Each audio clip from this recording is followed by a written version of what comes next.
Bom dia a todos e todas. Queria agradecer a quem decidiu acompanhar o nosso painel.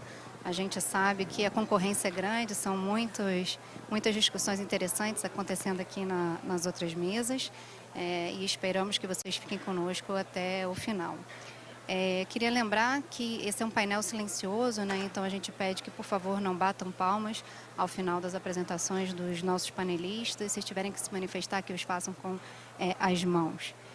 Além disso, eu queria lembrar que tem aqui em cima um QR Code, então quem quiser fazer perguntas é só escanear o QR Code e eu vou receber aqui no tablet assim que o tablet chegar para mim, e aí a gente pode fazer as perguntas para os nossos panelistas. A gente vai fazer 2 rodadas aqui de debates e logo depois a gente passa para as perguntas do público e aí nós incentivamos que vocês façam e que vai ficar muito mais interessante com a participação de quem está nos ouvindo. É uma honra estar aqui com palestrantes tão distintos, né? Pessoas tão renomadas, não apenas nas suas áreas, mas também fora delas. Estão comigo aqui hoje a Cisneia Basílio, que é coordenadora do Núcleo de Desenvolvimento e Integração da Faixa de Fronteira do Estado do Amazonas. O general de divisão Júlio César Belaguarda Nagy de Oliveira, que é chefe do Centro de Operações do Comando Militar do Norte. A senhora Maria Leonice Tupari, que é uma liderança indígena e coordenadora executiva da Associação das Guerreiras Indígenas de Rondônia. E, por último, mas não menos importante, o embaixador Rubens Barbosa, que é presidente do Instituto de Relações Internacionais e Comércio Exterior e diplomata de carreira. Eu sou a Mariana Plum, diretora do Centro Soberania e Clima. Os currículos dos nossos palestrantes estão disponíveis na página da conferência e a gente não vai ler aqui para poder privilegiar o tempo dos nossos palestrantes e a fala deles. Bom, o nosso painel vai falar sobre defesa e soberania, as novas tecnologias e defesa dos territórios. Como todos sabem, a Amazônia é um território, né, que, além de sua riqueza ambiental e sociocultural, enfrenta uma série de desafios em termos de segurança da sua soberania. A pressão constante, né, do crime organizado transnacional, a exploração ilegal de recursos naturais e os impactos das mudanças climáticas tornam a defesa desse território cada vez mais complexa e vem demonstrando a urgência de maior integração de atores nacionais e subnacionais e de cooperação com os outros estados que compartilham a Amazônia conosco. Esse nosso painel ele busca explorar como as novas tecnologias podem ser ferramentas essenciais, não apenas para o combate a essas atividades ilícitas, mas também para fortalecer a nossa soberania sobre essa região. Ao mesmo tempo, a gente tem que pensar como que as Forças Armadas, as instituições de segurança pública e as lideranças locais podem colaborar de forma inovadora e sustentável, integrando a proteção ambiental e o desenvolvimento regional em suas estratégias. Além disso, a gente vê que a crise climática impõe novos desafios que não são mais opcionais, né? Então, as instituições de defesa estão cada vez mais envolvidas em ações de mitigação e adaptação, seja no combate ao desmatamento, seja em situações de desastres naturais que afetam tanto a infraestrutura quanto a segurança territorial, além da segurança dos indivíduos, né? Sendo tratada como uma ameaça existencial, como o embaixador Antônio Guterres, né, secretário-geral da ONU, repete sucessivamente, né, toda vez que faz os seus discursos. Então, hoje a gente tem a oportunidade aqui de discutir essas questões com especialistas que estão na linha de frente desses desafios e eu acredito que essas reflexões que serão trazidas hoje vão nos ajudar a construir respostas para esses desafios. Então, para abrir aqui a nossa conversa, vamos começar com a Cisneia Menezes Basílio, que é coordenadora do Unifam. Cisneia, as regiões fronteiriças da Amazônia são bastante vulneráveis, tanto por sua vasta extensão, cobertura florestal, falta de infraestrutura, mas também pela presença de atividades ilícitas como o tráfico de drogas e o desmatamento ilegal. Como é que o Núcleo de Desenvolvimento e Integração da Faixa de Fronteira tem coordenado ações para fortalecer a segurança dessas áreas? E de que forma a integração de novas tecnologias pode auxiliar na proteção territorial e na promoção do desenvolvimento sustentável? Para além disso, eu gostaria que você, se você puder, também fazer um comentário sobre a nova Política Nacional de Fronteiras, que além de falar, obviamente, né, de segurança territorial e proteção da nossa soberania, também traz elementos de a importância de direitos humanos e desenvolvimento sustentável. Como é que essa política é nova, foi aprovada em maio desse ano, se a gente já consegue ver algum efeito, né, ela traz uma série de ministérios para dentro dessa política. Se puder comentar um pouquinho sobre isso também. Obrigada. Obrigada, Mariana. Então, vamos direto às respostas, né? A gente sabe que o tempo é preciosíssimo. Bom, o Unifam, né, é um órgão do governo do Estado que assessora dentro das suas ações na faixa de fronteira. Então, acho que vale contextualizar rapidamente, né, que todos os estados brasileiros que têm áreas, né, de fronteira dentro de seus territórios, desde 2011, sobre uma coordenação e sugestão do governo federal, todos os estados brasileiros criassem seus núcleos estaduais de fronteira. No Amazonas é a Unifam. E, em tese, a Unifam, ele assessora, é um órgão colegiado, né? Hoje nós temos no Amazonas 21 organizações dentro, né? Em 2021 nós fizemos uma atualização, o nosso decreto primeiro é de 2012 e o mais recente é 2021. E nós entendemos na época, para atualizar o decreto, que a gente precisaria ter mais representatividade no núcleo, por conta de que a faixa de fronteira do estado do Amazonas é a maior do país e é onde se concentram as maiores populações indígenas. Nós temos cerca de 39 unidades de conservação, sendo 32 terras indígenas e 7 unidades de conservação. E aí a gente verificou que o colegiado não contemplava essa representatividade dos povos que habitam esse território de fronteira. Então, a gente incluiu no colegiado uma organização indígena, representação de organização indígena, organização da sociedade civil e CTs que atuam na faixa de fronteira e setor privado, além de todos os órgãos do Estado que desenvolvem políticas públicas na faixa de fronteira. Então, a partir desse momento, a gente está fazendo um esforço para que o Unifam ele saia de um conselho deliberativo, mas ele se torna aí um órgão articulador e mobilizador dos atores do ecossistema transfronteiriço no Estado, né? Entendendo essa necessidade de se ampliar discussões para todos os atores locais, né? Então, o Núcleo Estadual de Fronteira ele tem esse diálogo com os municípios de faixa de fronteira, com as comunidades, com as organizações indígenas, ao passo que a gente também leva e traz esse diálogo com o governo federal e com as instituições federais que atuam na faixa de fronteira, né? E a gente tem feito essa estruturação ao longo desses últimos anos, né? E como que a gente tem feito esse esforço, né? Como você falou, frente a toda essa necessidade, a esses desafios de desenvolver políticas públicas na faixa de fronteira, né? Nós temos 2 órgãos a nível de governo do Estado que atuam na faixa de fronteira, que é a Unifam, com a parte de integração e desenvolvimento regional, e nós temos, a nível de segurança pública, o GGIF, que são os gabinetes de gestão integrada de fronteira, que no Amazonas está vinculado à Secretaria de Segurança Pública, né?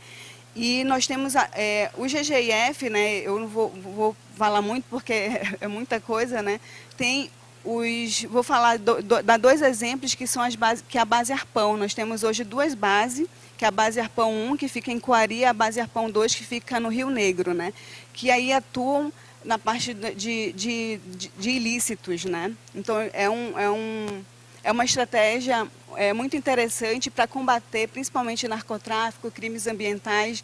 A ideia é da base Arpão ser realizada em conjunto com outras forças, Polícia Federal, né, Exército, Marinha, Aeronáutica, e desenvolvam essas estratégias nessas regiões e que em algum momento que vai abarcar ali a questão da fronteira, porque todos os ilícitos passam por essas áreas, né? Tanto na base Arpão 1 como na base Arpão 2, né? Então, eles estão estrategicamente colocados ali, né? E quanto à Unifam, que aí a gente amplia um pouco mais esse olhar, né? Nós, no estado do Amazonas, nós estamos fazendo esse esforço, né? A gente sabe aqui, acho que a gente está todos os painéis nessa discussão, que a gente precisa aliar, a gente precisa realmente fortalecer as políticas de comando e controle, mas a gente precisa realmente ir além, que a gente precisa desenvolver estratégia de desenvolvimento econômico para os territórios, nos territórios que estão na faixa de fronteira e com quem vive na faixa de fronteira, né? Então, recentemente, nós lançamos, ano passado, em agosto de 2023, uma nota técnica onde a gente contextualiza a faixa de fronteira do estado do Amazonas. A gente dá destaque para os territórios indígenas, né? Então, por que essa necessidade?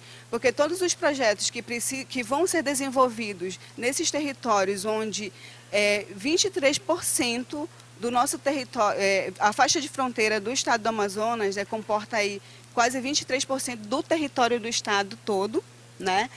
São mais de 2.000 quilômetros de terras indígenas nessa faixa de fronteira, né? Então, é necessário que os projetos eles estejam alinhados com quem vive no território, com os povos indígenas que estão lá, né, com os povos tradicionais que estão lá. Então, a gente apresenta na nota técnica essa dinâmica fronteiriça que existe, né, que vai além da cidade gêmea, que é Tabatinga e Letícia, mas a gente apresenta aí que existem dinâmicas nas comunidades, nas vilas e nos distritos indígenas, né, que embora a gente entenda que existe esse limite fronteiriço, que está na Constituição, que está na legislação brasileira, para os povos indígenas que ali habitam, não tem fronteira, né? Porque eles têm uma fronteira aberta, então eles estão ali transitando, né, com as suas organizações ali na fronteira. E é importante que os projetos a serem destinados para lá entendam todo esse contexto e essa complexidade da região, seja na parte de segurança, seja na parte econômica, seja na parte social. Então, os projetos que a gente tem acompanhado para lá, recentemente foram 2, né, com recurso do Ministério do Desenvolvimento, Integração e Desenvolvimento Regional, que é o NUMAI, que é o Núcleo Estadual Núcleo de Inovação Municipal em São Gabriel da Cachoeira, que a gente necessita ampliar cada vez mais, e no Alto Solimões, o PACTAS, que é o Parque Científico Tecnológico do Alto Solimões, que conecta aí vários outros projetos. Agora nós estamos também junto com... isso foi uma articulação do governo do estado, junto com o governo federal, através do MDR, né, para a gente levar possibilidade de desenvolvimento econômico para essas áreas de fronteira, né? O PACTAS é exemplo disso, o NUMAI é exemplo disso. Agora, recentemente, nós retornamos do Alto Solimões, junto com a equipe do Ministério do Desenvolvimento Regional, para eles iniciarem lá um piloto do programa BioRégio, que é uma estratégia do governo federal para ampliação da política de bioeconomia. E no Alto Solimões, eles vão iniciar esse piloto com um plano de bioeconomia do Alto Solimões. Por quê? Porque há alguns anos a academia, né, a UEA, a UFAM, e o IFAM, que são os institutos que atuam dentro da faixa de fronteira ali na região, eles já vêm desenvolvendo pesquisa, né, já têm feito vários diagnósticos do potencial da tríplice fronteira Brasil, Colômbia e Peru. Então, a ideia é que e é com recurso do governo federal, né? Então, a gente tem mobilizado todo esse ecossistema para que realmente, olha, está aqui, nós temos esses diagnósticos, essas pesquisas, o potencial da região do Solimões é esse. Então, a partir daí, criar estratégias de desenvolvimento econômico alinhado aí à pauta de bioeconomia, né? Então, já identificar a identidade econômica daquela região para que a gente realmente comece a criar políticas públicas que enfatizem isso, né? Considerando que Tabatinga, ali a região do Alto Solimões, é uma área de livre comércio, não? Então, e também tem as rotas de Manta a Manaus, né? Que futuramente a ideia é ligar ao Porto de Xangai, né? Então, é uma região estratégica para o país, né? Então, a gente precisa realmente mobilizar todos os atores desse ecossistema para que realmente as políticas, os projetos, as ações tenham efetividade. Muito obrigada, Cisneia. Eu vou trazer agora o general Nagy para a nossa conversa. A gente sabe, general, que os comandos militares do norte da Amazônia são peças fundamentais, né, para a proteção da Amazônia. E aí eu pergunto para o senhor, como é que o comando... eu sei que o senhor fala mais especificamente sobre o Comando Militar do Norte, mas eu sei também que o senhor teve experiência já no Comando Militar da Amazônia. Então, como os comandos têm integrado as suas ações militares com a preservação ambiental e o combate a crimes ambientais, especialmente em áreas de difícil acesso? E qual o impacto dessas operações para a segurança e soberania da região e também para a população amazônica. E queria aproveitar uma fala que a Cisneia fez agora no final, falando sobre as instituições de pesquisa que eles têm trabalhado e que eles têm incentivado.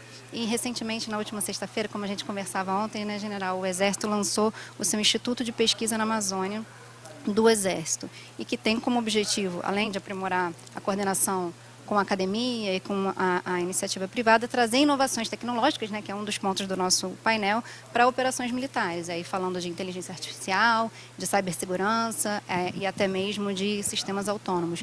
Então, se o senhor puder falar também como é que essa iniciativa, né, ela contribui para esse esforço dos comandos na preservação e na segurança da região. Com o senhor, general. Muito bom dia, senhoras e senhor painelista. Primeiro, agradecer a oportunidade de estar presente aqui em tão importante seminário. Inicialmente, é importante caracterizar que esses dois comandos militares de área, da Amazônia com sede em Manaus e do Norte com sede em Belém, responsáveis aí por 45% do território nacional, são os responsáveis por cuidar da nossa Amazônia, proteção e defesa da nossa Amazônia. O nosso Comando Militar do Norte tem como área de responsabilidade os estados do Pará, do Amapá e do Maranhão e uma partezinha do estado do Tocantins. E realiza todas as ações aí em prol dessa defesa e proteção. O Exército ele tem, obviamente, ações próprias de preservação ambiental, ações simples e que já são conhecidas, como a preservação da sua área patrimonial. E é importante dizer que isso é no Brasil inteiro. As áreas de responsabilidade do Exército Brasileiro são consideradas como das mais preservadas em percentuais aí de preservação. E também na faixa de fronteira não seria diferente. Falar em uma ação qualquer na nossa Amazônia sem a presença das Forças Armadas, direto ou indiretamente, é sempre muito difícil, porque ela permite a chegada, a ação de outros órgãos, por causa dessa capilaridade e por causa da presença em muitos locais distantes, e aqui falo com especialistas na nossa Amazônia, apenas um pelotão do Exército, tropa do Exército ou algum órgão governamental está lá presente. E isso por si só já é a preservação e manutenção da nossa soberania, bem como permite ações pontuais de combate aos ilícitos, manutenção da faixa de fronteira.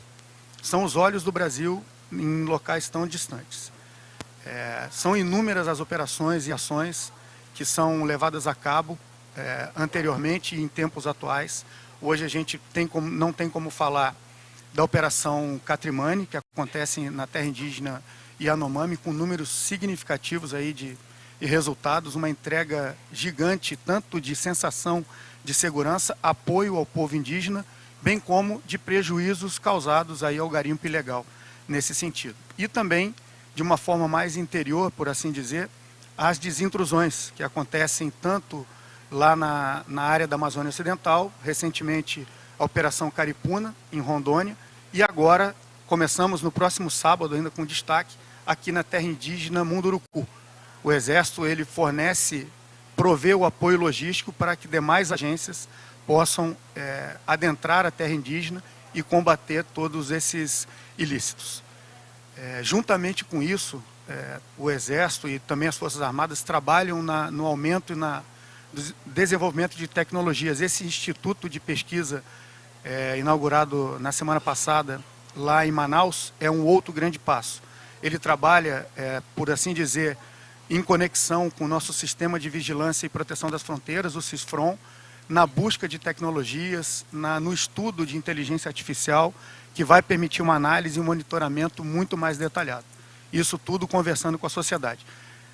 Esse instituto também vai formar novas capacidades, permitindo aí à sociedade civil, militares, enfim, acadêmicos que integrem mais e estudem defesa nacional. Conversava há pouco com o embaixador às vezes, uma barreira que ainda existe para a gente tratar de defesa nacional, particularmente aqui na nossa Amazônia, uma área tão importante, como está sendo debatido em todos os painéis. Eu estava escutando agora há pouco a importância da redução do desmatamento, que é um trabalho que, ainda que a gente julgue que está iniciando, mas já tem atenção aí nacional e internacional. Tem que aumentar muito. Se por um lado o isolamento ele manteve a preservação, o avanço da sociedade ele trouxe um pacote, temos que reconhecer, de coisas nocivas à preservação da Amazônia.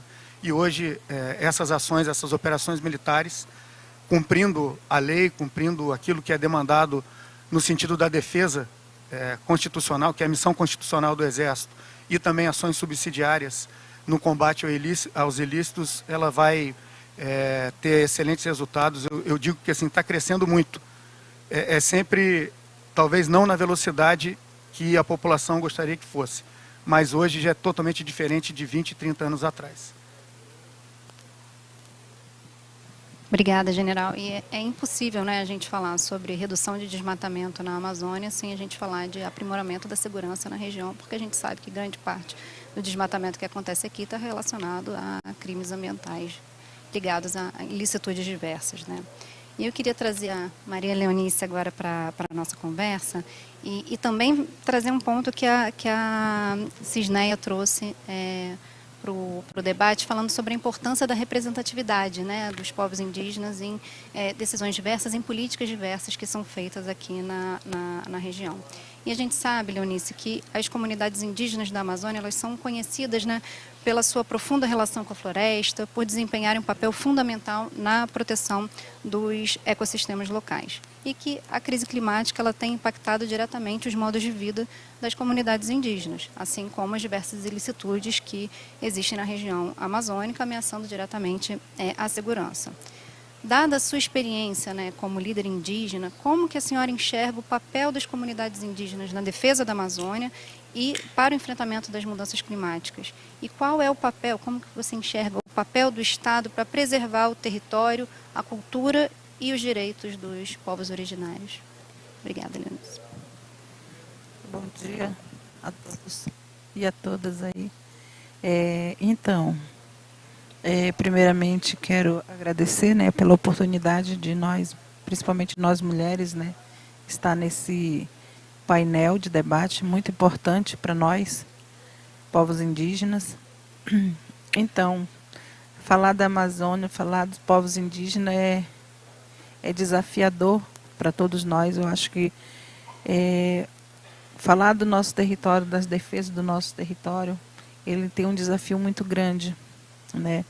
E como mulher indígena e também liderança, né, de estar na frente de uma organização de mulheres e estar enfrentando vários desafios, principalmente voltado à questão climática no nosso território e defendendo também ao nosso território.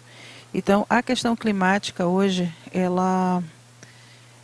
a gente sempre teve acompanhando, né, mas não da forma com essas palavras que hoje são utilizadas, que eu acredito que falar de mudança climática a gente também tem que entender que as nossas comunidades elas precisam entender o que é essa mudança climática, né? E muitas das vezes são faladas muitas palavras técnicas, né? E muitas das vezes isso dificulta para nós, principalmente pela nossa línguas, né, diferentes. Nós temos, muitas pessoas pensam que nós temos línguas iguais, né, que falamos os mesmos idiomas e não falamos. A compreensão vai muito de quem vai traduzir isso para dentro do nosso território.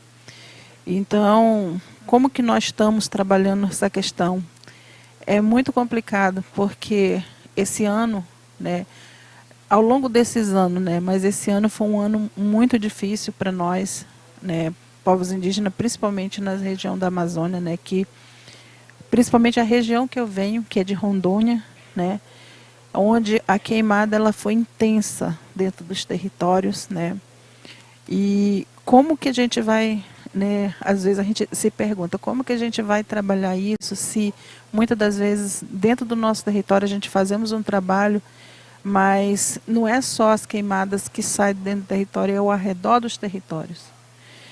E nós também temos visto, né, e esse ano a gente viu que nessas queimadas dentro do nosso território, a gente também tem uns parentes que estão em isolamento voluntário ainda, né, que eles não estão ainda, né, nessa conexão da vida aqui fora, né. e eles precisam sobreviver, né? E como que nós, né, tanto povos indígenas, né, que já temos esse contato, esse entendimento, e a sociedade não indígena, o próprio governo, a gente vai estar trabalhando juntamente com esse povo, né? E povo de recente contato também, né? Então, são várias coisas assim que nós trabalhamos e muitas das vezes a gente enfrenta esses desafios, porque muitas das vezes nossas organizações, elas não têm um recurso que a gente precisa para trabalhar também dentro disso. Todo o trabalho que a gente vem fazendo, né, é buscando sempre apoio com as nossas organizações parceiras, com o Ministério dos Povos Indígenas hoje, né, que é um importante passo que nós demos aí, juntamente com a FUNAI, que hoje está aí ainda se levantando, né, do sucateamento que ela teve anteriormente. Então, assim, são muitos desafios que a gente vem enfrentando, mas mesmo assim, a gente tem essa resistência de estar nessa luta, principalmente como povos indígenas, e a gente, com certeza, a gente vem buscando também, entre nós mesmos, nos fortalecer, e sempre juntamente com as organizações parceiras que estão ali ao nosso redor, trabalhando a questão de como que nós vamos estar trabalhando esse novo desafio. No estado hoje a gente está com uma superintendência nova também de povos indígenas, que também vem também tentando trabalhar, porque assim, o nosso estado, muitas das vezes, os estados e os municípios, eles não estão preparados para trabalhar com nós povos indígenas, pelas futuras gerações que virão, né? E lutando pelo mundo, porque essa luta que a gente vem fazendo de enfrentamento, né, esse desafio e de muitas vezes perseguição, né, porque nós também somos perseguidas quando nós se opomos, né, a várias coisas, porque muitas coisas são envolvidas nisso, né. E quando se fala de mudança climática, a gente está falando de tudo que tem de legal dentro dos territórios.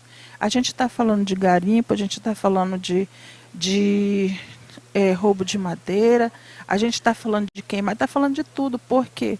Porque esses enfrentamentos, e tudo que a gente faz, a gente sofre também com isso, por estar na frente disso, a nossa família sofre por isso, né? E quando você fala de segurança, né, dentro do território, às vezes a gente se pergunta, hoje o nosso território ele não é seguro para nós.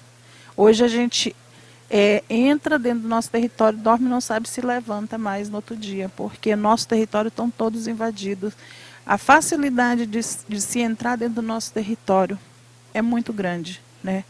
Aí, muitas das vezes são colocadas assim, mas vocês têm que proibir. Não é só nós. O governo também ele tem que se colocar e ver como que ele vai ajudar a gente, né, fazer o trabalho que é um dever dele. Né? E uma das coisas que ontem eu estava observando que as pessoas falam do nosso território é como se muitas das vezes a gente abrisse a porta da nossa comunidade e deixasse as coisas acontecer, mas não é. A visão do capitalismo que hoje, a maneira de que está colocado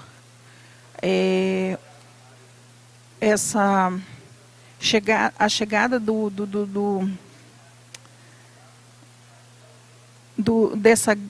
dessas grandes coisas dentro dos nossos territórios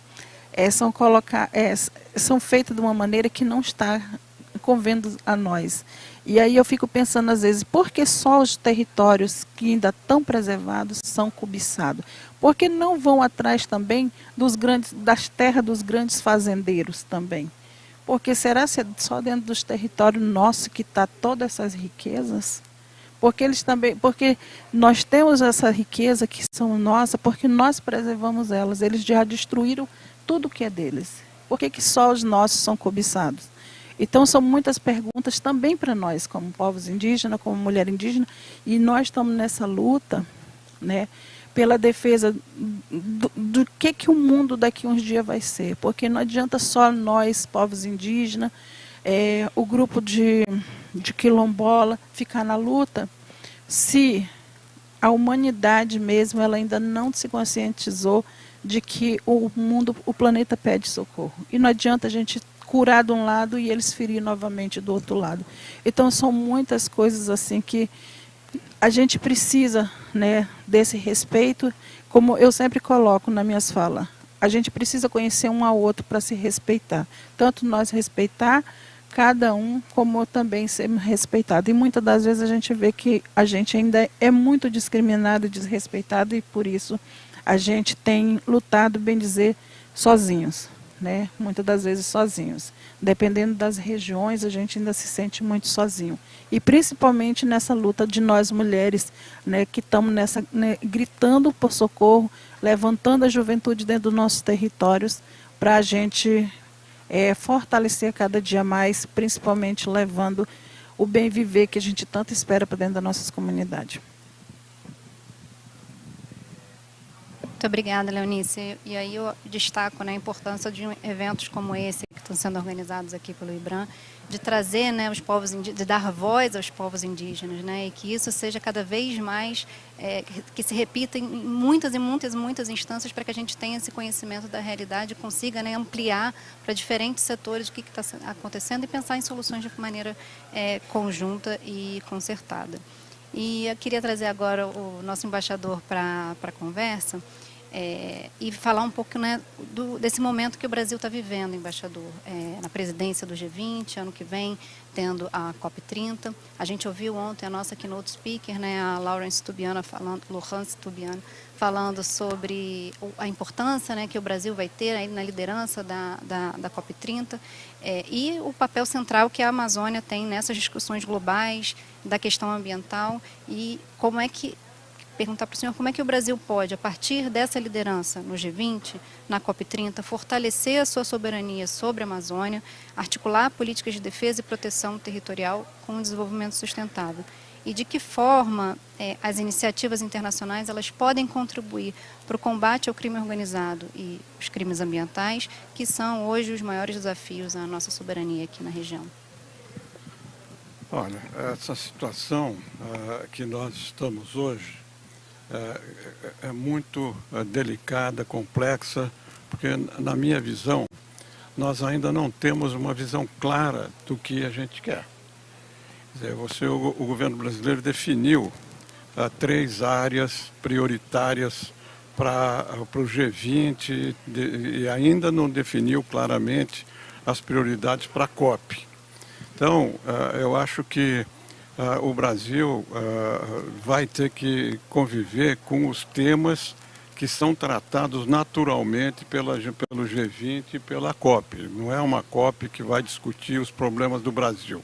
O Brasil é que está sediando essas reuniões que vão discutir temas que envolvem outras pessoas e, na minha visão, a gente não devia concentrar o trabalho tanto do G20 quanto da COP na questão da preservação da Amazônia, do meio ambiente e da questão da defesa, que são problemas internos brasileiros.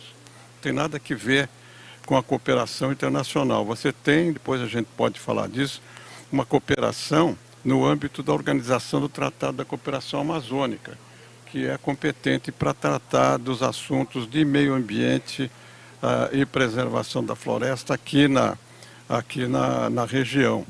Agora, eu acho que, do ponto de vista do Brasil, da política brasileira, nós não temos uma visão integrada, né? Quando você discute aqui os problemas da Amazônia, você discute problemas de defesa e segurança, você discute problemas do desenvolvimento sustentável e a preservação do meio ambiente. São 3 coisas importantes que estão relacionadas. Agora, eu pessoalmente não vejo uma política integrada. Nós temos várias, aqui no Brasil a gente faz muito plano, faz muitas apresentações e tudo, mas não há uma coordenação.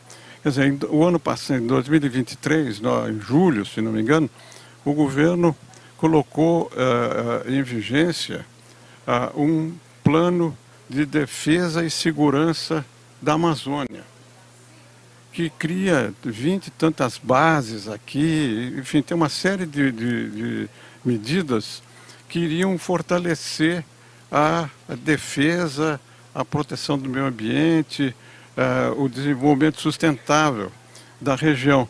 Mas, tanto quanto eu sei, esse programa não saiu do papel. Quer dizer, então a gente fica discutindo muito cada uma dessas coisas, e agora a gente ouviu aqui, há um programa na questão Yanomami, o governo aprovou um programa para a preservação da saúde e tal, para impedir o garimpo ilegal nas terras Yanomamis, e continua, entendeu? Então nós estamos vendo, e foi mencionado aqui, uma série de ações. Agora, na prática, o que está acontecendo? Vamos ser muito francos, né? O que está acontecendo?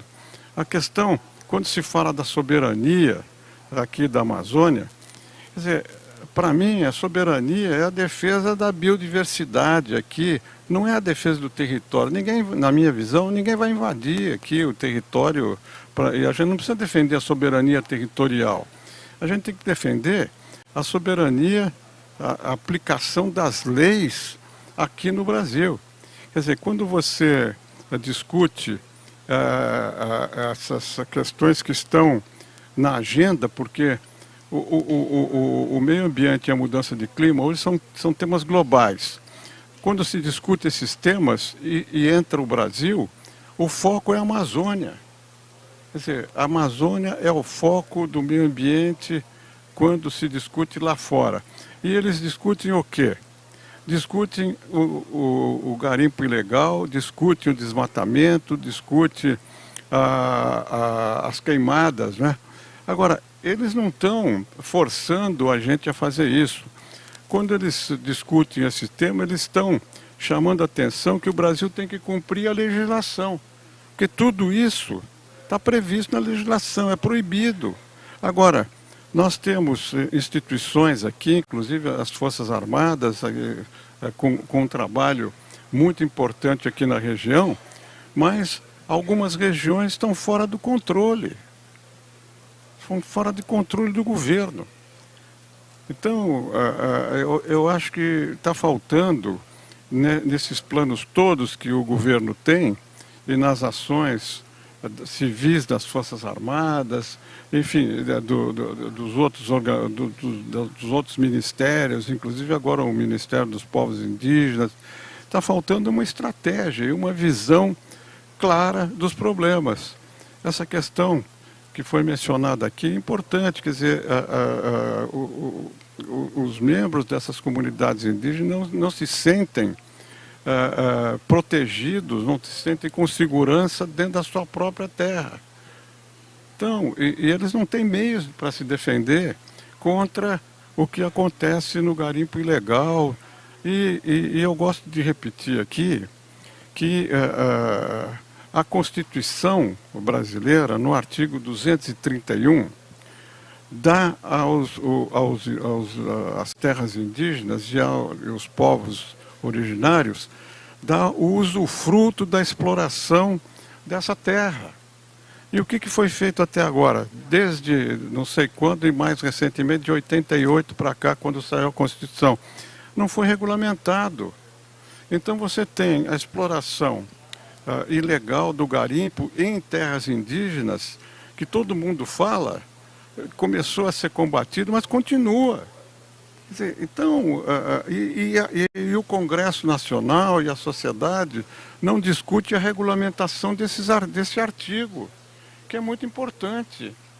Outro dia eu estava conversando com amigos a propósito dessa questão de fertilizantes e a gente está importando muito, e fosfato e tal. Ele falou, não, nós estamos importando fosfato do Canadá. Eu falei, mas como é que é? Ele falou, não, é um fosfato que vem de uma terra indígena que é explorado por uma empresa. E a tribo indígena lá do Canadá ganha com isso. Por que aqui no Brasil a gente não faz isso? E em algumas regiões há a exploração agrícola e tal, e muita gente até combate, quando deveria ser estimulado, regulamentado esse artigo da Constituição, para dar garantia justamente aos povos originários dentro do seu território. Eu vou lembrar aqui uma coisa muito antiga. Quando eu trabalhava no Ministério da Fazenda, na Secretaria Internacional, há muitos anos atrás, um dia o ministro me chamou porque estava havendo um problema muito sério. Estavam construindo uma estrada, acho que era 364, se não me engano, que pegava o Acre e tal. E estava havendo manifestações em frente à embaixada nossa lá em Washington, ao BID e tal. E aí foi convocada uma reunião na Presidência da República. E naquela época havia o gabinete militar ainda, né? E eu fui levado lá e os militares que estavam lá no gabinete colocaram o mapa do Brasil, aqui da Amazônia, em cima, aquele mapa transparente, tinha as reservas indígenas e em cima da terceira folha tinha as reservas minerais, que coincidem justamente. Isso não é de agora, né? Isso eu estou falando 1990 e tanto. As reservas indígenas muitas vezes foram definidas por pressão em cima das terras minerais. Essa que é a realidade. Então nós temos que ver onde é que está o interesse do Brasil nisso tudo. Quer dizer, aqui na Amazônia, você tem 3 níveis de influência, né? Você tem o nível governamental nos 3 níveis, né? Municipal, estadual, federal. Você tem as ONGs, que são muito influentes, muitas delas com serviços notáveis de educação, de saúde, mas muitas outras que defendem interesses que não coincidem necessariamente com os nossos brasileiros. E você tem o crime organizado. Quer dizer, estão, pelo que um levantamento que eu fiz, 22 organizações criminais atuam aqui na região. Então, quer dizer, se a gente não tiver uma visão clara do que a gente quer e do que a gente tem que fazer de maneira coordenada entre os 3 níveis governamentais, entre as ONGs que defendem posições que interessam ao Brasil, e o combate ao crime organizado, vai ser muito difícil, porque a soberania se exerce com a função do Estado presente e com controle da situação. Tem regiões aqui que não são controladas pelo Estado. E como é que fica isso a médio e longo prazo? Então, eu acho que a cooperação internacional pode se dar em áreas específicas. Por exemplo, o Brasil assinou um acordo internacional com a Indonésia e com o Congo para proteger as florestas tropicais. Agora, o que foi feito a partir daí? Está lá, tem um acordo para fazer a defesa das florestas tropicais entre esses 3 países, são os maiores do mundo. Ao TCA, o Tratado de Cooperação da Amazônia, o Brasil conseguiu trazer a sede lá para Brasília. O que foi feito? Agora, depois de 15 anos, a gente conseguiu reunir, no ano passado, os presidentes dos 8 países membros. Alguma coisa saiu, né? O centro policial, a reunião das cidades, agora estão fazendo um movimento aí de coordenação das universidades, mas eu acho que é pouco. Quer dizer, dentro desse quadro dramático, do ponto de vista da segurança, eu acho que no âmbito da OTCA devia ser convocada uma reunião de ministros da Defesa, porque o problema aqui é de defesa, é uma coisa de preservação do controle do Estado, do território estadual da Amazônia, que inclui o Pará, inclui a Amazônia, o bioma amazônico, com todos esses problemas de fronteira, inclusive, devia ter uma reunião de ministros da Defesa para tratar desse tema, de todos os países aqui da região. E depois tem outras coisas também, que a gente sabe as dificuldades financeiras, e não é desse governo, vem há muito tempo. Foi mencionado aqui o CISFRON, O Cisfron está com problemas de modernização, é um sistema antigo que ainda está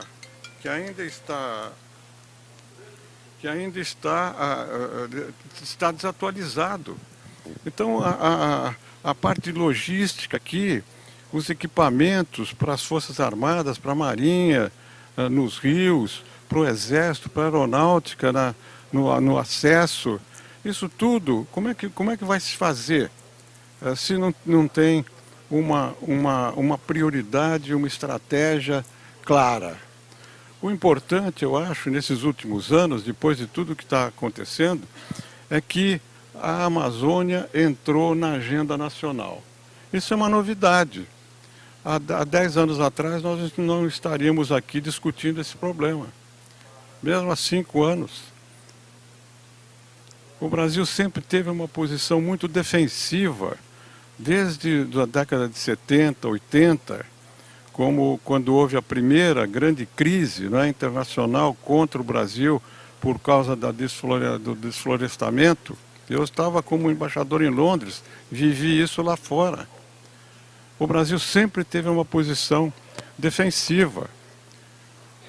E, na época, os militares, né, com a coisa do integrar para não entregar, quer dizer, tinha e o negacionista, que era a pressão de fora, uma série de coisas. E a gente ainda, de certa maneira, continua com essa visão defensiva. Nós temos que ter uma política proativa, não só aqui no Brasil, como você mencionou na COP, no G20, que, na minha visão, pelo que eu estou sentindo depois da reunião de Cali e depois pelo que está sendo previsto para a reunião lá no Azerbaijão, a reunião aqui no Brasil, esvaziada na COP, porque o governo americano, com o novo governo, certamente não virá, vai discutir financiamento.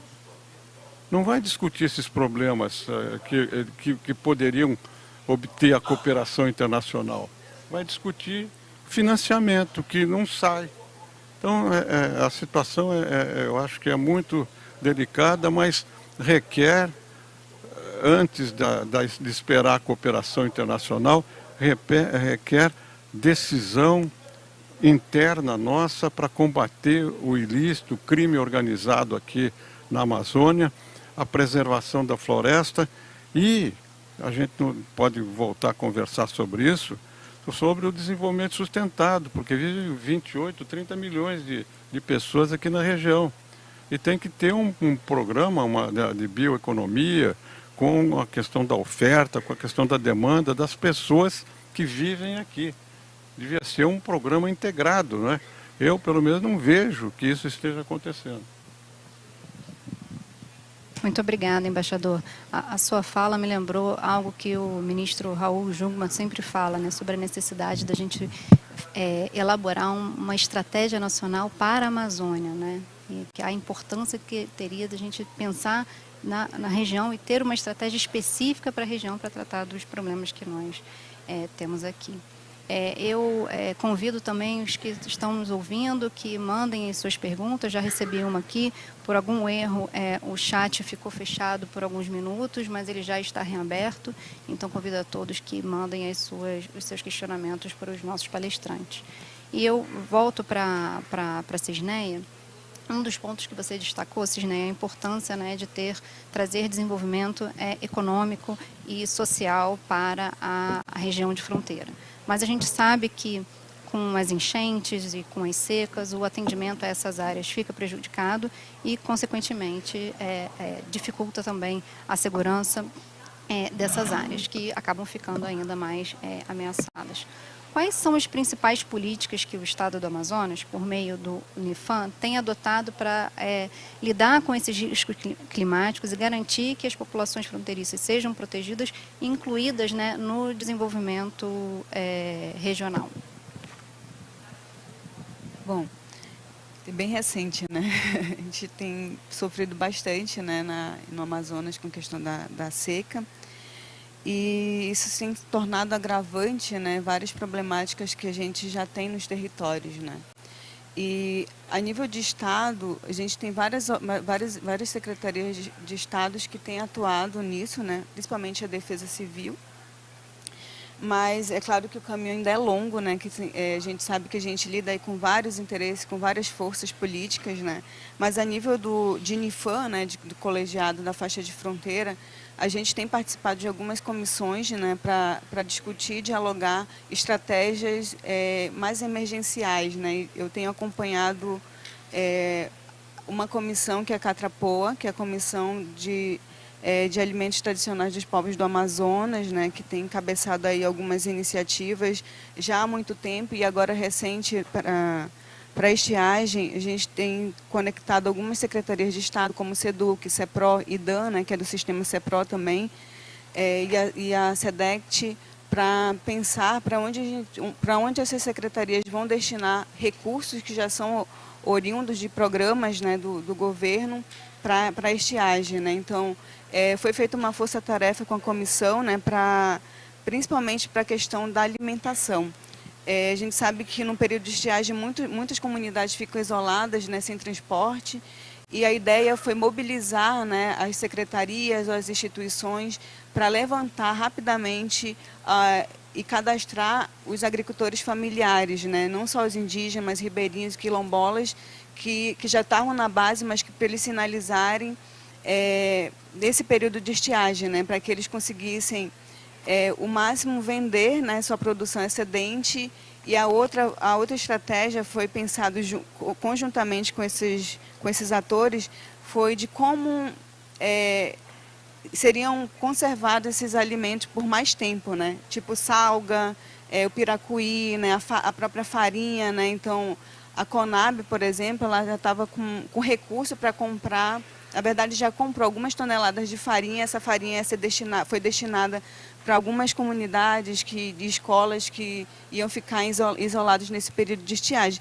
Ainda é muito pouco, né, frente do que a gente precisa fazer quanto Estado, mas quanto Unifam, a gente tem acompanhado esse movimento, né, para que a gente consiga realmente mobilizar esses atores, não só do governo, né, mas também organizações da sociedade civil, para que a gente conseguisse ampliar a atuação da comissão, para que a gente conseguisse realmente atingir o máximo de agricultores familiares nesse período, né? Então, é uma força-tarefa que ainda está em curso, né, para isso, mas é um pouco do movimento que se tem feito, né? Tem algumas estratégias de questão de perfuração de poços, né, em áreas mais isoladas. Isso aí já é com a Secretaria de Meio Ambiente, junto com o IPAAM, nesse esforço já para pensar realmente para outros períodos, porque uma das grandes questões é a questão da água potável, né? Então, esse período intensifica mais ainda, né? Então, a ideia é realmente perfurar poços nessas áreas que vão ficar em isolamento, e que é claro que aí o desafio aumenta também, porque quando a gente sabe que no período de estiagem o nível freático baixa mais ainda, né? Então, não é, vamos furar poço em qualquer lugar, então precisa realmente de estratégias mais aguçadas para que isso realmente seja efetivo para aquela população, né? Mas é um pouco nesse sentido. Eu queria aproveitar rapidinho, pegar a pergunta, porque a gente está falando também de novas tecnologias, né? Aproveitando que a presença aqui da Parenta, né, que fez uma excelente colocação aí da importância, né, de nós, povos indígenas, estarmos na frente da defesa e soberania dos territórios, né, de todos os recursos que estão ali, recai sobre os povos indígenas esse peso ainda, né? Mas que eu acredito que quando a gente pensa em políticas públicas, ações, né, eu acho que a gente está aqui num evento que é do setor mineral, né, a gente sabe que é um setor que é muito forte no Brasil, e pensar de novas tecnologias, como que as novas tecnologias podem colaborar e devem colaborar para a proteção, integração desses territórios. Eu acredito que a gente tem que ter olhar também, no Amazonas a gente tem procurado fazer isso com os nossos parceiros, é que a gente tem que ter esse diálogo com os territórios no sentido de também entender as tecnologias que nós, povos indígenas, já desenvolvemos há muito tempo nos territórios, né? Não é que a gente precise, acho que é aliar as novas tecnologias, né, desenvolvidas pela sociedade não indígena, mas também olhar o que já é desenvolvido há milênios nos territórios indígenas. Nós temos tecnologias sociais, nós temos tecnologias econômicas, nós já temos uma organização estrutural muito bem estruturada há muito tempo. Então não tem muito o que se inventar quando você vai, nós vamos ensinar aquela comunidade uma nova tecnologia, não. Talvez a tecnologia não indígena precisa se conectar com a tecnologia que está dentro das comunidades indígenas. Eu acho que um pouco nesse sentido. E lá no estado do Amazonas a gente tem feito esse esforço a nível de núcleo estadual de fronteira, quando a gente trata de pautas voltadas principalmente para territórios indígenas, né? Como a gente tem trazido para o diálogo, para a discussão, as organizações indígenas, né, porque é eles que conhecem os territórios e geralmente aqueles territórios eles têm seus programas, eles têm seus projetos, têm os seus PGTAs já, né, dos territórios já levantados, então já tem dados, a gente nunca começa do zero um projeto em território indígena, porque ele já tem todos os seus levantamentos, todos os seus dados já prontos para que os projetos externos realmente entrem em conexão para que aquilo realmente seja efetivo, né? Então, acho que um pouco nesse sentido, assim. Muito obrigada, Cisneia. General, volto para o senhor. E a gente viu, né, não é de agora, não é de 2024, isso já acontece há muito tempo, mas acho que 2024 foi um ano muito marcante da atuação das Forças Armadas em ações relacionadas aos eventos extremos. E algo que a gente tem discutido até lá no Centro Soberania e Clima é como que os eventos extremos e como que a mudança climática pode afetar as Forças Armadas em termos da sua atuação não apenas para os eventos extremos, mas da sua atuação como força de defesa também.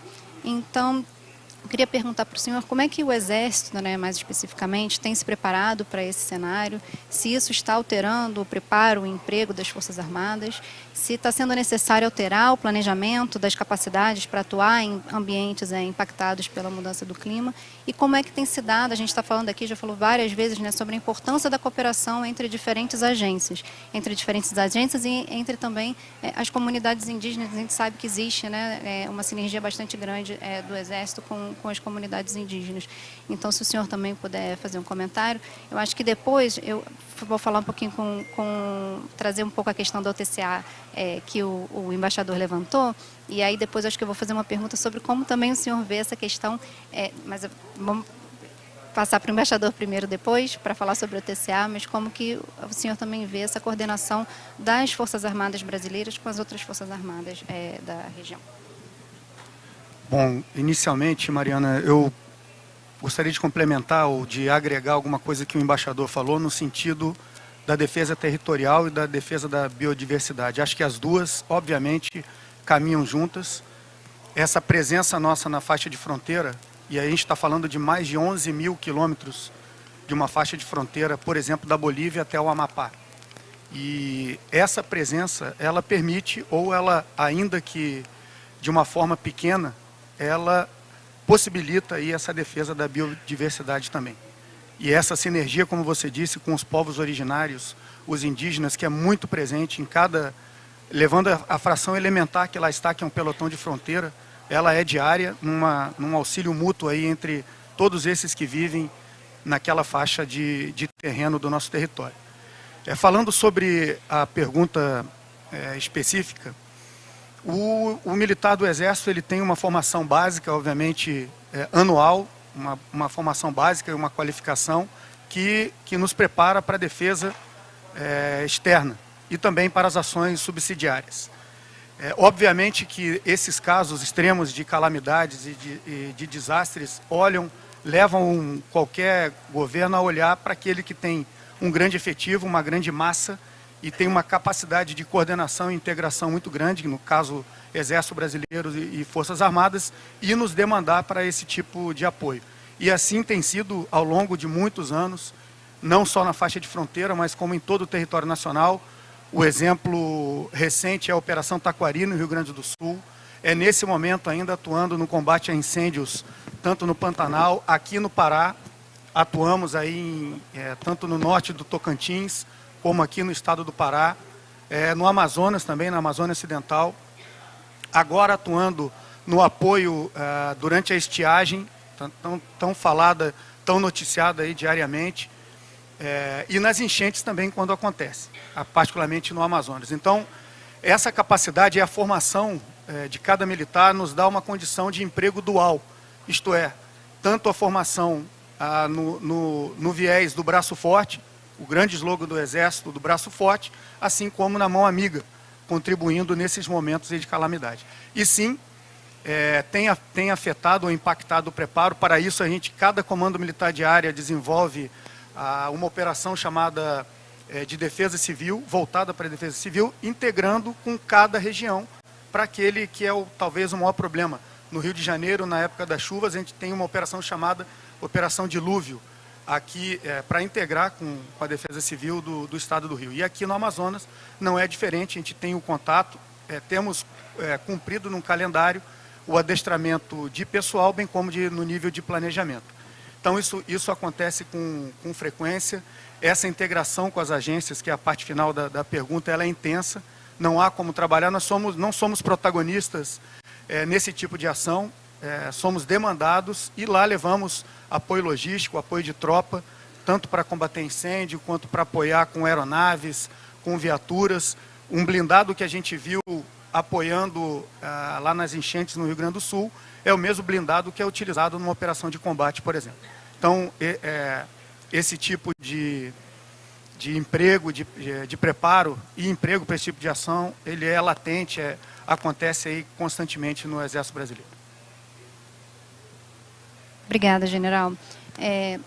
Leonice, eu acho que a Cisneia até ela já abriu um pouco, né, da pergunta que eu queria fazer para a senhora sobre a importância de aliar os conhecimentos tradicionais indígenas com as novas tecnologias, né? Então, como que esses conhecimentos tradicionais das comunidades indígenas, que são considerados, né, fundamentais para a preservação ambiental, como que eles podem ser aliados às novas tecnologias para promover uma economia sustentável que vai beneficiar toda a região. Como é que você enxerga essa integração de saberes, né, dos povos originários com as inovações tecnológicas para gerar desenvolvimento econômico e social na Amazônia, mas também como é que você enxerga essa aliança para desenvolver tecnologias que permitam aprimorar a proteção de territórios contra atividades ilegais e qual o papel das mulheres indígenas nesse processo de inovação? Então, falar também sobre tecnologia, né? Eu acho que nós, povos indígenas, como a própria Cirneia falou, a gente também tem realmente a nossa tecnologia. E assim, eu acredito que nós, mulheres indígenas, a gente teve um despertar muito grande na questão tecnologia, principalmente tecnologia essa que a gente conhece aí, né, não indígena, principalmente muito forte pós-pandemia, né, durante a pandemia, porque eu acredito que antes a gente tinha um pouco essa visão de tecnologia, mas a gente quase não tinha desenvolvido isso dentro das nossas comunidades, principalmente na nossa região, principalmente como nós na luta pelos nossos direitos, né, e do nosso território. Então, a partir dessa época da pandemia, a gente teve que se atualizar, né? Teve que se reconstruir novamente, eu acredito, principalmente a juventude, né? E nós mulheres. Então, a partir daí a gente teve que buscar como que nós vamos entender, saber como que está dentro do nosso território sem poder sair dele, né? Principalmente quando a gente trabalha com vários povos.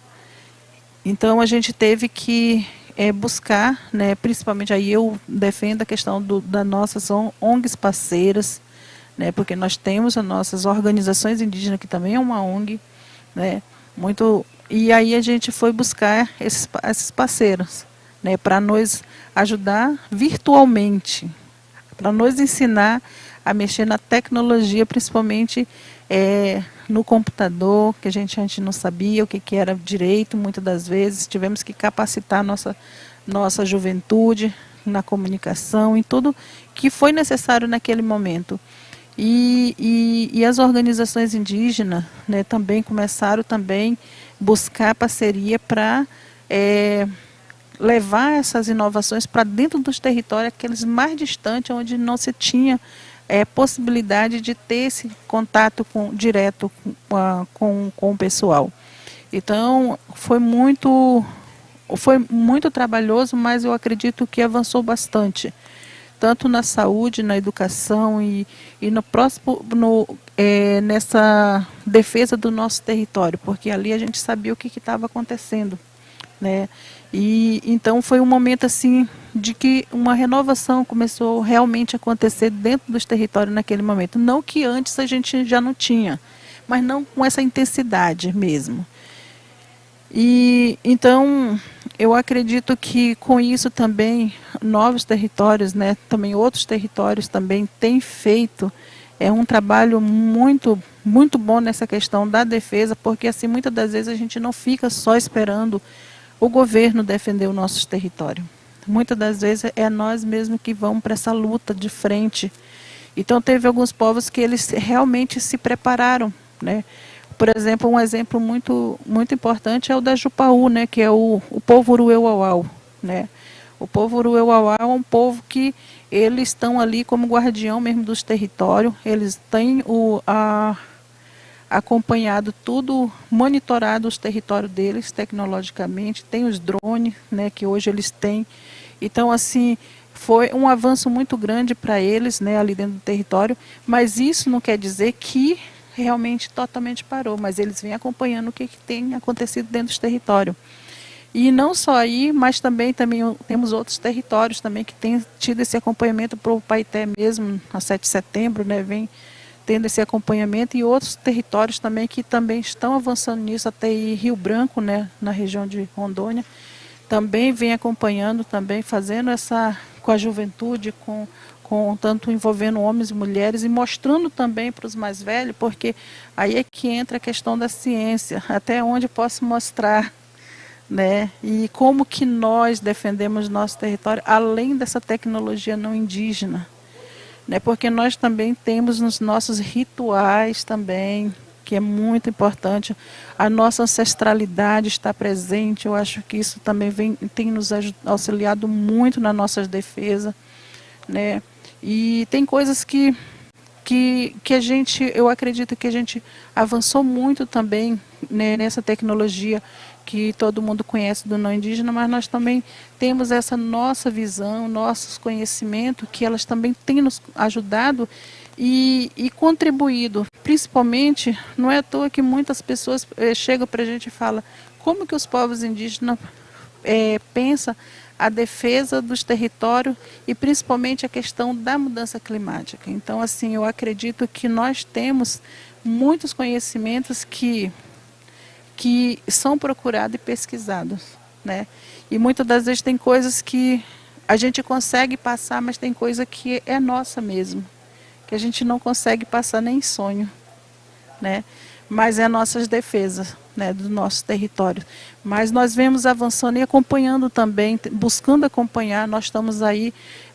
Agora uma coisa que nessa defesa, e isso eu falo assim diretamente ali para o general, né, Júlio, às vezes me preocupa, às vezes nós temos medos, né, da questão militar, né? Por quê? Porque muitas das vezes são colocados como que estão lá para ajudar nessa proteção do nosso território, né? Porque a gente teve muito acompanhando assim, não diretamente dentro do território do Caripuna, mas a gente acompanhou, né, muito bem essa situação, mas às vezes a gente se preocupa com as nossas com nós mesmos, sabe por quê? Porque muitas das vezes, quem é essa pessoa que vai trabalhar com essa defesa desse povo? Será se eles estão preparados? Será ou se eles vão lá, eles vão intimidar muito mais ou pôr em risco aquele povo, né? Que nós não somos tribo, nós somos povo, né? Então, assim, a gente nos preocupa muito com essa situação, porque muitas das vezes hoje a gente se sente muito indefeso, principalmente na questão quando entra a questão militar. A gente vê muitos parentes hoje sendo assassinados por pessoas que eram para estar ali para nos defender, né, naquela região. E muitas das vezes são tiradas a vida de muitas dessas lideranças por essas pessoas que estão lá para estar nos ajudando nesse momento. Então, assim, são coisas assim que nem a tecnologia avançada consegue, né, nos dizer e dizer a vocês, né? Por mais que a gente fale aí que nós estamos com essa tecnologia toda. E também na questão da mineração, da questão do garimpo dentro do território, para mim, assim, nós estamos falando aqui, nós estamos no local que estão discutindo muito a questão da mineração, né, sustentável. Assim, eu como mulher, vendo o que eu vejo dentro das regiões que eu estou hoje, eu não vejo ainda a mineração, qualquer tipo de que agrida o meio ambiente, principalmente a questão do minério, principalmente a questão do garimpo do ouro e do diamante, seja uma coisa sustentável ainda. Ainda não me convenceram disso. Então, assim, por mais que busque a legalização, eu ainda estou não tenho esse acordo. Por quê? Porque é uma coisa que mesmo ilegal já causa, tudo isso, ela legalmente, para mim, ela vai causar muito mais. Ainda não me convenceram e assim, estou aqui num evento muito importante e coloco meu posicionamento como mulher indígena. Sou contra toda a questão de legalidade. Desde que me convença ao contrário, que essa questão da mineração seja bom para nós, povos indígenas, eu estou em desacordo disso. Então, essa é a minha fala. Estou aí para contribuir, mas ainda não me convenceram que a mineração, a questão do garimpo e do ouro, que já levou tantos nós para o buraco, que já nos matou e vem nos matando com envenenamento no rio. A região que eu vivo numa região dessas, então ainda não me convenceram que existe mineração sustentável. Embaixador, eu queria voltar no ponto que o senhor trouxe, né, sobre a OTCA e como é que o senhor enxerga, né, a liderança do Brasil na OTCA, porque a gente entende que o Brasil ele tem um papel muito preponderante para que a OTCA vá para frente, né? E o que o senhor acha que o que falta para que a gente traga o tema de defesa para dentro da OTCA? E nesse ponto, general, que eu estava falando com o senhor, como é que a gente já sabe que já tem uma coordenação, né, entre as Forças Armadas aqui da região, mas o que o senhor acha que falta para que, de fato, a gente traga o tema, porque parece que há uma resistência até do próprio Brasil, até do próprio Itamaraty, de trazer o tema de defesa para dentro da OTCA. Então, a que se deve essa resistência e o que o senhor acha que falta para que a gente consiga trazer esse tema? E aí eu vou aproveitar para trazer uma das perguntas que foi feita aqui pelo nosso público, que é como o senhor e os demais conferencistas veem a condição de monitoramento e vigilância na Amazônia pelo CIVAM. O que precisa pelo CIVAM? Bom, essa questão do OTCA está dentro do contexto que eu falei. Quer dizer, como eu disse, levou 15 anos para que o Brasil convocasse uma reunião presidencial aqui na Amazônia, no âmbito da OTCA. Agora mudou, não é? Assumiu um colombiano como secretário executivo, ele é ambientalista. Vamos ver o que vai sair. O problema é que o Brasil conseguiu trazer a sede da OTCA aqui para o Brasil. A OTCA foi criada na década de 70, eu acho que em 1978. E o que foi feito no âmbito da OTCA de positivo em relação aqui à preservação da floresta, a defesa do desenvolvimento? Eu acho que está faltando isso que você mencionou, está faltando a liderança do Brasil. O Brasil deveria liderar. Mas nesses anos todos, de 50 anos, de 78 até hoje, são quase 50 anos que tem esse tratado. E qual foi o resultado? Talvez por falta da liderança do Brasil. O Brasil é que tem a maior floresta aqui, o maior território com floresta tropical é brasileira. Não é colombiana, não é brasileira. Agora, nesses últimos meses, nós tivemos, enfim, o ano passado, a reunião, né, de Belém, a reunião presidencial. Depois houve uma reunião de chanceleres em novembro e agora em Cali parece que houve outra reunião de coordenação também. Houve um passo adiante porque agora as decisões que são tomadas no âmbito da UTCA são vinculantes, elas são obrigatórias, né? E vai haver, enfim, começa a haver alguma ação diplomática, política, técnica mais ativa, né? Essas reuniões se sucedendo. E na reunião de Belém foram tomadas algumas decisões importantes, né? Como a criação desse centro policial, que, pelo que eu estou informado, já está funcionando. Você teve o Fórum das Cidades Amazônicas e o mecanismo amazônico dos povos indígenas, a integração entre o governo e as comunidades indígenas. Isso tudo foi criado agora, foi criado ano passado, né? E agora, pelo que eu estou informado, foi criada também uma associação das universidades para justamente fazer a pesquisa, fazer o acompanhamento disso.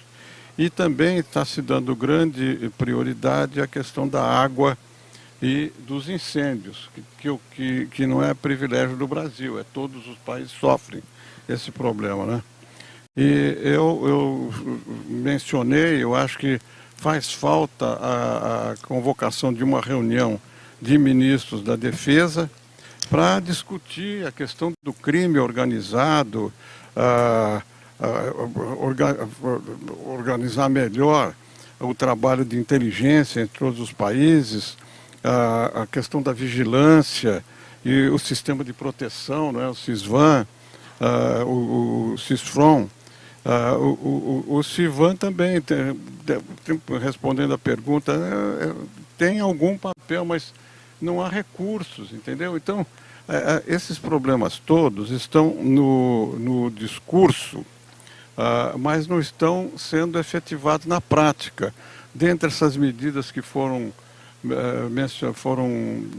discutidas na reunião de Belém, o ano passado também, além dessas que eu mencionei, está o combate ao tráfico ilegal de espécies da fauna e da flora amazônica.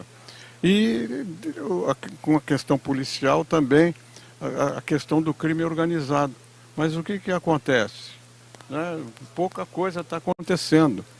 E essa questão da segurança dos territórios, né, demarcados dos povos indígenas tá na ordem do dia aqui, porque continua o garimpo ilegal, continua explorando terras no território desses povos indígenas, né? Então, eu acho que nós estamos com uma situação muito delicada, muito difícil de enfrentar, e eu queria fazer um breve comentário aqui sobre o que o general mencionou, desse papel das Forças Armadas chamadas, né, para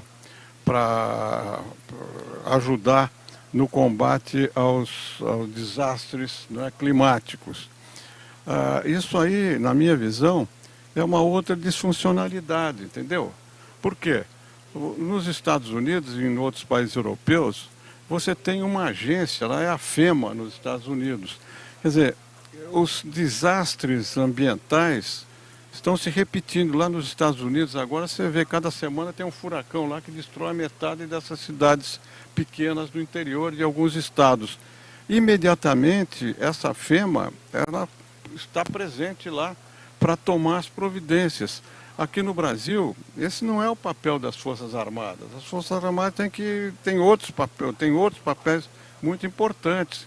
Quer dizer, não adianta distorcer a função das Forças Armadas para essas questões. Teria que ser criada justamente como foi criada nos Estados Unidos, uma agência que tenha competência, incluindo vários órgãos, para tratar desses desastres que estão se repetindo cada vez mais aqui no Brasil. Muito obrigada, embaixador. Nós fomos traídos pela tecnologia. Apesar do relógio dizer aqui que nós ainda temos 31 minutos, na verdade a gente tem que acabar o nosso painel em 2 minutos. Então fomos muito traídos pela tecnologia, mas eu não queria encerrar sem que cada um tivesse a oportunidade de fazer uma consideração final. Então eu peço que façam aí as suas últimas palavras, mas considerando que a gente tem que encerrar muito rapidamente. E desde já agradeço a presença de todos, eu aprendi muito nesse painel e fica aqui o convite do Centro Soberania e Clima para que a gente se reúna em um outro momento, em um dos nossos webinários. O embaixador também tem, o Instituto que também realiza vários debates. Eu acho que isso é uma conversa que a gente precisa continuar tendo. Cisneia, e aí pedindo aí a atenção de vocês com o nosso tempo para sermos rápidos. Tá bem, obrigada Mariana, agradecer a todos que ficaram até o final e deixar como última mensagem que eu acho que esse é o desafio que todos nós, instituições governamentais e não governamentais, temos daqui para frente em relação à Amazônia, em relação aos povos indígenas, travar esse diálogo que coincida, né, os interesses de uma soberania nacional e também os interesses e a vida dos povos que vivem na Amazônia, nos territórios que estão sob ameaça, né? Então, acho que esse momento é um momento muito importante e eu fico à disposição, né, para novos debates e novos diálogos. Muito obrigado pela oportunidade de compartilhar e receber conhecimentos. Para minha amiga, a Maria, estamos juntos com os povos indígenas, tá? Pode se sentir segura com isso. Temos estágios preparatórios para todos os militares. Eu tive a honra de comandar um batalhão na fronteira lá em Tabatinga, com o povo ticuna, com os povos do Médio e do Baixo Javari. E, graças a Deus, tudo correu muito bem. Tá? Muito obrigado pela oportunidade mais uma vez. Demarcação já. Só isso. Muito obrigado aí pela atenção. Obrigada a todos e desculpa pelo final corrido.